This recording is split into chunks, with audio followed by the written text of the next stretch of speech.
Floor is yours. Thank you, Madam Chair. This amendment is simple. It simply prohibits taxpayer funds from being used to pay for elective abortions for federal employees. Iowans and American taxpayers shouldn't be forced to pay for elective abortions, and specifically to force them to pay for bureaucrats' abortions is beyond too far.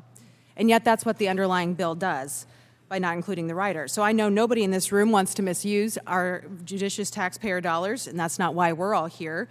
We are here to carefully exercise the power of the purse. And for decades, that meant including the Smith Amendment, ensuring that our taxpayer dollars did not go toward elective abortions, including those for federal employees on the Federal Employee Health Benefits Program. The Smith Amendment has prohibited elective abortion funding for federal employees since 1983, the year I was born, 38 years ago. The ban includes exceptions for instances of rape, incest, or life of the mother. Now, I want to be clear here, there is no reason for a federal bureaucrat's health plan to include it on the backs of hardworking Americans.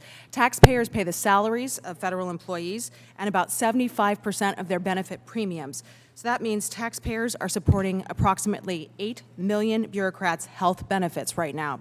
The majority of those taxpayers do not want their hard-earned paychecks and tax dollars funding bureaucrats' elective abortions. In 1980, before the Smith Amendment was enacted, FEHB plans, paid for by the taxpayers, funded about 17,000 abortions per year for federal employees. That cost about $9 million at the time. Obviously, we've come a long way since then, time-wise, so let me say that again, without this amendment, taxpayers pay for about 17,000 bureaucrats' abortions each year at a cost of at least $9 million, and that's not even accounting for the inflation since 1980, or how massively our federal government has grown. As we heard today, plans to add about 50,000 new federal employees, so you can imagine the cost there. This is simple. It's in the interest of taxpayers to support this amendment.